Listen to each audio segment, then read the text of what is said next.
réponse, mais ce n'est pas toujours la bonne réponse que l'investisseur attend. C'est vrai. Alors, je crois que pour faire une sélection intéressante, déjà, c'est qu'est-ce qu'on entend par innovation? Alors, on a une trop mauvaise habitude de se concentrer seulement sur l'innovation technologique. Alors, vous savez, les financiers sont des gens très simples, un peu retardés. En général, qu'est-ce qu'ils demandent? Ils sont ravis de financer une innovation si elle est disruptive. Ça, c'est extraordinaire. L'innovation disruptive, c'est vraiment ce qu'on aime financer. Parce que, vous savez, on aime bien classifier, on aime bien mettre les gens dans des cases. Alors, si vous êtes une entreprise nouvelle et sur le blow business partiellement non connu, enfin inconnu, on ne sait pas comment on va classifier les gens. Alors, si on ne sait pas comment les classifier, on ne sait pas trop comment on va les financer. Donc ça, c'est un sujet. Mais par contre, il ne faut pas uniquement se focaliser sur l'innovation. Et une chose est d'avoir une innovation, mais une autre chose est de savoir la mettre en œuvre. Et je crois que vraiment, c'est de savoir imposer l'innovation comme étant un nouveau standard. Et 80% de l'innovation, c'est une innovation qui n'est pas technologique. Et ça, c'est vraiment, à mon avis, important. Et quelque chose qui n'est pas assez pris en compte, c'est l'innovation au niveau de Strategic and Market Intelligence, c'est l'innovation au niveau du lobby, c'est l'innovation, je pense, au niveau de la responsabilité sociale. Parce que ça crée de la valeur. Ça crée vraiment de la valeur.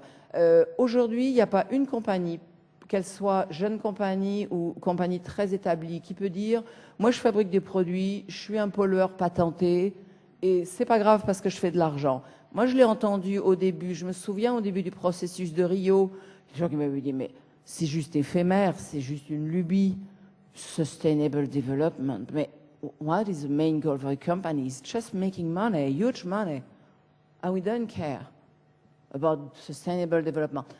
Aujourd'hui, une phrase comme ça, c'est plus possible. C'est plus possible.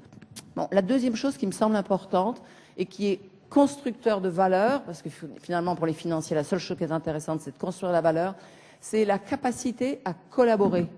Alors je crois qu'il y a deux catégories d'entreprises.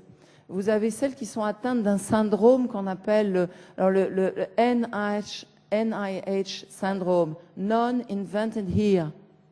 Alors vous arrivez avec une société, vous êtes une petite entreprise innovante et vous voulez collaborer avec une grande entreprise. Si ça n'a pas été invented here, on n'en veut pas.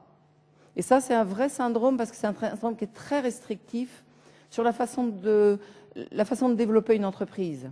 Et puis, vous avez l'autre catégorie d'entreprises qui considèrent que vraiment la collaboration active, y compris avec des concurrents, c'est comme ça qu'on va se développer vite. Voilà. Donc ça, c'est un deuxième point. Puis la troisième chose qui me semble vraiment très importante, c'est la capacité à s'interroger, c'est est-ce que c'est socialement utile ce que je suis en train de créer?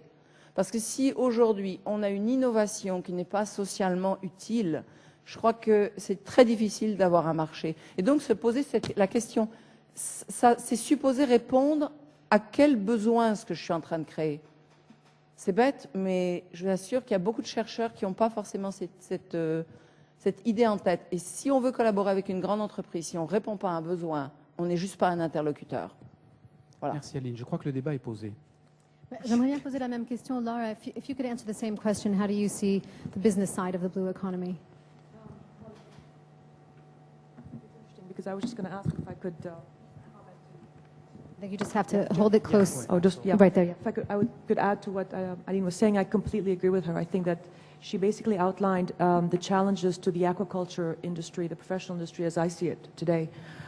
If you look at the numbers in the industry macroeconomics, it's fantastic. It looks like it can't fail. It's increasing population, even without a rise in seafood consumption, which we know it is rising, stagnating or decreasing wild capture fisheries. So this business of producing fish and seafood from the sea seems like it's a gold mine. It cannot go wrong. The reality, though, is that it has gone wrong again and again and again. And I think that we need to sit and look at that and to say, okay, what is wrong with the current business model? And what's very interesting is that it seems that it's the same sort of problems occur in the culture of various species and in various geographical locations. So it's not culture, it's not, you find the same sort of business mistakes being made all around the world with all sorts of different species and methods of production. And I think it has a lot to do with what Aline was talking about. The industry was really founded it was very based on production. What was really important in the beginning is that you could actually produce, you could close the production cycle. So it tended to be production driven. I have managed to produce an octopus, now you got to buy it. And the reality is that, yes, seafood consumption is increasing, but we need to look at what is it that is being required, at what price, with what kind of values and qualities. Especially when we're talking about Europe, the really big increases in the seafood consumption that are coming are not really going to be for the kinds of products we produce. We're talking about really protein. And so the answer to that equation may not be what we produce today. It may not be salmon, it may not be bass, it may not be bream, it may not be those traditional species.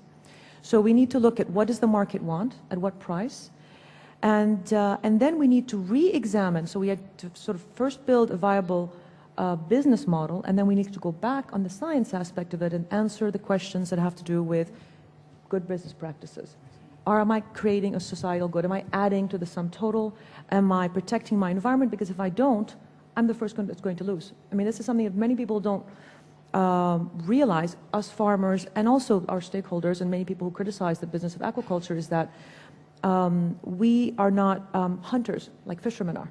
We are farmers, which means that our environment, without the environment we produce, we can't produce. So we will be the first to see the negative effect of whatever it is we're doing. That's not good. So yeah, just to say from our perspective, I would agree exactly with what you had mentioned, Eileen. A couple of points are bringing something back to the same point, actually, is how far ahead are we looking? Are we looking at investment in the next 3 to 5 to 10 to 15 years? Are we looking at the environment 3, 5, 10 or more years ahead? And that we actually do need to, well, I was just having this conversation earlier, we need to look at a much longer date, a much bigger picture and a much more integral picture when it comes to the future of the oceans, future of blue economy, and everything that all of you represent here. Nadia, I wanted to ask you the same question, and as far as La Prairie and cosmetics, what is a business economy is definitely part of your work. How do you see that within the blue future? Well, the timeline that Aline is talking about, 3 years, I haven't heard that for a long, long time. I think that the milestone is thrown much further away. It's not even workable to do a yearly plan, because from season to season, trimester to trimester, things change around the world somewhere, particularly because of the environment. I mean, that's one of the external influences that is the most felt in business, is the external environment, not our own mistakes, not our own miscalculating. It's just something happens somewhere around the world that sets us back. And most of it is environmental caused. And I think that should really open our eyes and say, there is a reason why we're all here today, to try to find solution to a growing problem. In my company, I mean, we try to set the horizon in 5 years. And we do call it a vision. When it goes back to 5 years, that's how we equate it to a visionary look at the future. For us, I think the risks of investing are not there, because we invest into our own. And even though we don't make our own ingredients, we will support farmers, we will support harvesters, we will support the beginning of the chain to guarantee that we will be around ourselves in long term. Cleanliness is also very important, even though sometimes we feel that we can do better than going to outside, because you're never better served than by yourself. But we always go back to say everything is connected. And this is a word that Céline Cousteau has taught me, because I have the pleasure to be associated in an environmental protection campaign through Céline, and my company is very involved. So everything is connected. What you are doing, Lara, what you are doing, Maria, what you are doing, Ellen, I feel that everybody sitting on this panel, there is something that connects us together. I might never go to you for money, because thank God I work for a big company that has cash flow and is not doing so badly, but I might have to come to you to get my ingredients in a farmed, safe, sustainable environment, because there's not enough of them. There's not enough variety of these businesses, and our formulas, our ingredients are limited by what's available out there.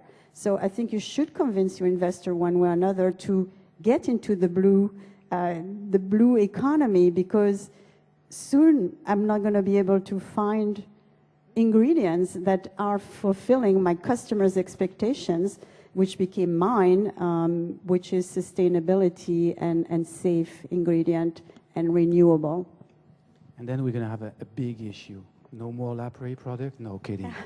Hilde. Thank you. I just had a comment on the cash flow there, because it's interesting, and we had the same discussion in our management team. Thank God we have a product that can give us cash flow to sustain our R&D investment. But it was a good comment from our CFO that, well, you know, either we ask our investors to invest in our R&D, we can give it back in dividend. We can pay it back to our investors, or we can then decide to invest in R&D ourselves. So some sort, we should look upon ourselves as investors. So the risk that we take in our R&D should be sustainable in a sense. And I think, you know, by addressing that, I think the blue economy will have, it's a high risk because it's so in the infant stage as an economy. And as Aline said, there will be a lot of people losing money in this industry. And the more investors that lose money, the worse it is for the industry. And sort of to get the angel philanthropy investors is very nice, but very difficult. And I think, you know, that's where we need to start, to find the philanthropic investor that are willing to lose money, willing to invest in the globe or the best for everybody, more than getting a return on investment within 5 years. I think what you're asking is... I disagree with her. You can, of course... I not necessarily see it that way, because I think it's more supply and demand.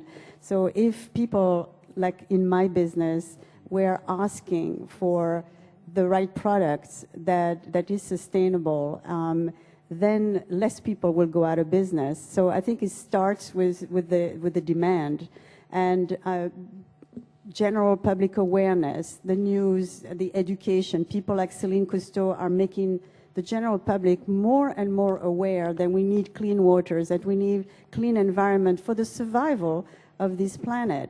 So if the demand is there and we are asking for it, then the business has a reason to exist. So it's just not going, you know, too far ahead of the demand, but it is here. Right now it is. And I agree to a certain point. I think from my standpoint, it's drug development, biotechnology into drugs. And I don't think FDA really cares too much whether or not we pick it up from the sea, Correct. the bottom of the sea, or if we produce it in our laboratories. It needs to, you have to show it works, and you have to show it's safe. And basically that's what they want. And that's what we have to then to produce to be able to sell this product. So, of course, I agree with you that as a consumer, I would look into the sustainability of the product, but the regulatory bodies would perhaps don't care. That's why you're on the stage. It's so different. Your business is so different from the cosmetic Yeah. business and from the aquafarm. Yeah. So let me pick